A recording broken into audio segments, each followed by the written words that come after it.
Hello everyone, welcome back to all exam MCQs.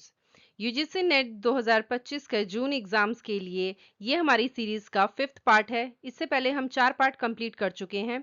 इन सब parts में मैंने प्रीवियस ईयर जो इम्पोर्टेंट क्वेश्चंस रहे हैं और जो प्रीवियस ईयर एग्जाम्स में आए हुए क्वेश्चन हैं उन सबको इंक्लूड किया है। प्रीवियस पार्ट्स ने अगर आपने नहीं देखे हैं तो लिंक डिस्क्रिप्शन बॉक्स में है, आप वहां से चेक कर सकते हैं। वीडियो को एंड तक जरूर देखिएगा, इसमें प्रीवियस ईयर के सभी क्वेश्चंस हैं। तो चलिए वीडियो को स्टार्ट करते हैं। Question 1. Identify the author of essays of an information scientist from among the following. निम्नलिखित में से essays of an information scientist के लेखक की पहचान करें। F.W. Lancaster, Derek J. D. Sola Price, Eugene Garfield और B.C. Vickery.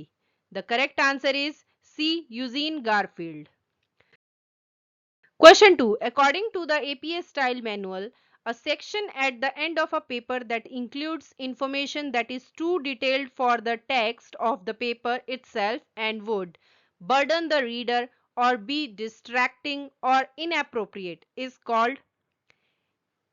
APA style manual के अनुसार किसी शोध पत्र के अंत में वह भाग जिसमें ऐसी जानकारी शामिल हो जो शोध पत्र के पाठ के लिए बहुत विस्तृत हो तथा जो पाठक पर बोझ डाले या ध्यान भटकाए या अनुचित हो, उसे क्या कहा जाता है?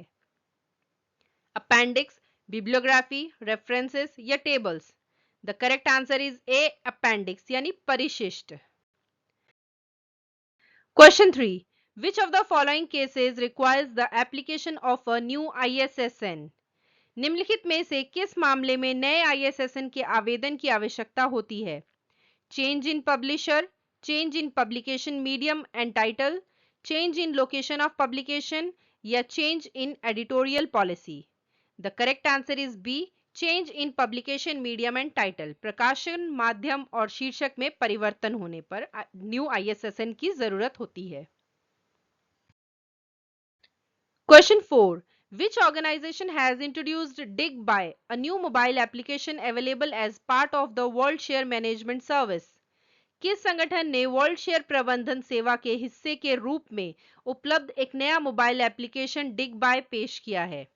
Library of Congress, NISCAIR, OCLC या UTLS? The correct answer is C, OCLC. Question 5. FRBROO version 2 is based on FRBROO संस्करण 00 संस्करण 2 किस पर आधारित है? FRBR model alone, FRAD model alone, FRBR and FRAD models only या FRBR, FRAD and FRSAD models? The correct answer is D. FRBR, FRAD and FRSAD models. FRBR version 2 is based on the combined model of FRBR, FRAD and FRSAD. It utilizes an object-oriented formalism unlike the entity relationship models used in the original FRBR. यानी यह एक मूल FRBR में इस्तेमाल किए गए इकाई संबंध मॉडल के विपरीत ऑब्जेक्ट ओरिएंटेड फॉर्मलिज्म का उपयोग करता है। Question 6. Which of the following does not come under the domain of descriptive bibliometric descriptive studies? निम्नलिखित में से कौन वर्णनात्मक ग्रंथ सूचीमिति वर्णनात्मक अध्ययन के क्षेत्र में नहीं आता है? Geographical distribution of documents, nature of information conveyed, subject distribution या medium of communication? The correct answer is B. Nature of information conveyed.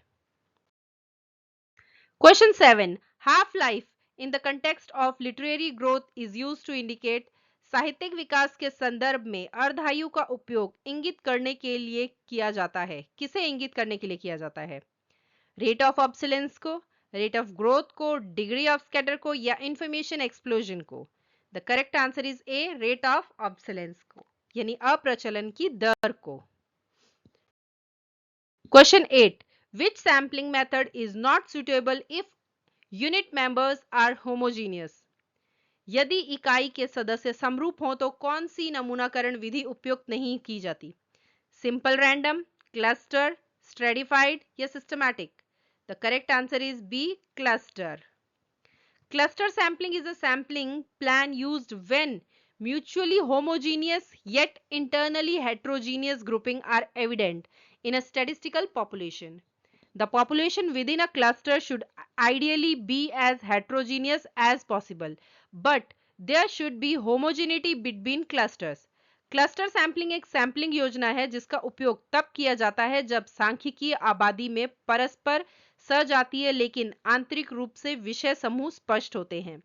Cluster के भीतर की आबादी आदर्श रूप से यथासंभव विषम होनी चाहिए, लेकिन क्लस्टरों के बीच समरूपता होनी चाहिए। Question 9, hermeneutics, the principle is primarily related to। hermeneutics सिद्धांत मुख्य रूप से किससे संबंधित है? interpretations of text, interrelation between data and knowledge, human experience या human behavior। The correct answer is A, interpretation of text, यानी ग्रंथों की व्याख्या से रिलेटेड है। Question 10, how many working groups are constituted under the National Mission on Libraries? Bharat में राष्ट्रीय पुस्तकालय मिशन के अंतर्गत कितने कार्य समूह गठित किए गए हैं? 2, 3, 4 या 5? The correct answer is C, 4. The National Mission on Libraries in India has constituted 4 working groups. These groups were formed to develop a roadmap for implementing the recommendations of the National Knowledge Commission. Bharat में राष्ट्रीय पुस्तकालय mission ने 4 कार्य समूहों का गठन किया है। इन समूहों का गठन राष्ट्रीय ज्ञान आयोग की सिफारिशों को लागू करने के लिए रोड मैप विकसित करने के लिए किया गया था। Question 11, who is responsible for the development and maintenance of the UGC official website? UGC की आधिकारिक वेबसाइट के विकास और रखरखाव के लिए कौन जिम्मेदार है? MHRD, DOE, NIC या INFLIBNET? The correct answer is D, INFLIBNET. Question 12, number of working days of the National Library of India in a year। एक वर्ष में भारतीय राष्ट्रीय पुस्तकालय के कार्य दिवसों की संख्या क्या है? यानी कि नेशनल ऑफ लाइब्रेरी इंडिया कितने दिन काम करती है एक साल में? 350 डेज, 360 डेज, 362 डेज या 365 days? The correct answer is C, 362 days. The National Library of India is open for 362 days out of the year. This means it is closed for 4 days annually, likely including some public holidays and library maintenance days. भारतीय राष्ट्रीय पुस्तकालय वर्ष में 362 दिन खुला रहता है। इसका मतलब है कि यह सालाना 4 दिन बंद रहता है, जिसमें संभवतः कुछ सार्वजनिक अवकाश और पुस्तकालय रखरखाव के दिन भी शामिल हैं। इसमें कुछ नेशनल हॉलीडेज रहते हैं जैसे Independence Day, Republic Day, Gandhi Jayanti, और एक इनका जो है मेंटेनेंस डे रखा जाता है। Question 13, ISO 26324 2012 is a standard for। ISO 26324 2012 मानक किससे संबंधित है? RFID in libraries, DOI, Dublin Core, interlibrary transactions? The correct answer is B, DOI. ISO 26324 2012 is a standard for the Digital Object Identifier System. It specifies the syntax, description, and resolution components of the DOI system, defining how DOIs are created, registered, and administered. ISO 26324 2012 digital object identification system के लिए एक मानक है। यह DOI system के syntax, विवरण और resolution घटकों को निर्दिष्ट करता है। यह परिभाषित करता है कि DOI कैसे बनाए जाते हैं, पंजीकृत किए जाते हैं और प्रशासित किए जाते हैं। Question 14, ISO 2108 standards is related to. ISO 2108 मानक किससे संबंधित है? International standard serial number, international standard book number, international technical report number या international standard for patents number? The correct answer is B, international standard book number यानी ISBN। Question 15, in CC1 is used for unity, God, world, first in revolution, etc. as a। CC में एक का प्रयोग एकता, ईश्वर, विश्व, विकास में प्रथम आदि किसके लिए किया जाता है? Seminal mnemonics, schedule mnemonics, alphabetical mnemonics या syntactical mnemonics? The correct answer is A, seminal mnemonics यानी मौलिक स्मृति सहायक के रूप में। Question 16, identify the mode of formation of the subject agriculture of corn. मकई की कृषि विषय के गठन किस गठन की विधि की पहचान करें? एग्लोमरेशन, डेन्यूडेशन, फ्यूजन या lamination? The correct answer is D, lamination. In this mode, a subject is formed by overlaying facets on facets. For example, the agriculture in India. इस विधा में यानी लेमिनेशन क्या होता है? इस पर पहलुओं पर पहलू को ओवरले करके विषय बनाया जाता है, जैसे भारत में कृषि यानी agriculture of corn. Question 17, लोटका law deals with. लोटका का नियम किससे संबंधित है?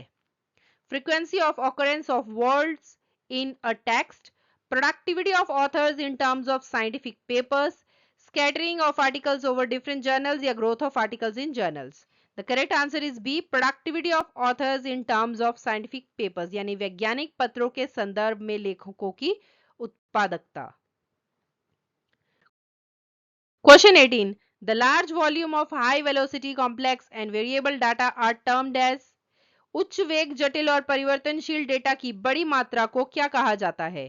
Big data, link data, semantic data या ontology based data? The correct answer is A, big data. Big data is defined as databases that are so large and complex that they cannot be effectively handled by traditional computing systems within a reasonable time frame. It encompasses the challenges and opportunities presented by the increase in volume, velocity and variety of data. Big data को एक ऐसे data set के रूप में परिभाषित किया जाता है जो इतने बड़े और जटिल होते हैं कि उन्हें उचित समय सीमा के भीतर पारंपरिक कंप्यूटिंग सिस्टम द्वारा प्रभावी ढंग से नियंत्रित नहीं किया जा सकता। इसमें डेटा की मात्रा, गति और विविधता में वृद्धि से उत्पन्न चुनौतियों और अवसरों को शामिल किया गया है। Question 19, the number of successive characteristics forming the basis of its derivation from the universe of knowledge is known as। ज्ञान के ब्रह्मांड से इसकी व्युत्पत्ति का आधार बनाने वाली क्रमिक विशेषताओं की संख्या को क्या कहा जाता है? ऑर्डर ऑफ एन अरे, order of a class, open अरे या कोलेट्रल अरे? The correct answer is B, order of a class यानी कक्षा का क्रम। Question 20, subject entry which refers from the name of a class to its class number is known as। विषय प्रविष्टि जो किसी वर्ग के नाम से लेकर उसकी वर्ग संख्या तक को संदर्भित करती है वह क्या कहलाती है? Class index entry, consolidated entry, cross reference entry या subject analytical entry? The correct answer is A, class index entry यानी कक्षा सूचकांक प्रविष्टि। Thanks for watching and all the best for exam. Video पसंद आई हो तो वीडियो को लाइक शेयर जरूर कीजिएगा। अगर चैनल पर नए हैं तो चैनल को सब्सक्राइब कीजिएगा। आप हमें टेलीग्राम पर भी ज्वाइन कर सकते हैं, लिंक डिस्क्रिप्शन बॉक्स में है। ऐसी ही और सीरीज मैं आपके लिए लेकर आती रहूंगी। टिल देन पढ़ते रहिए, अपनी तैयारी पूरी रखिए and thank you and have a nice day.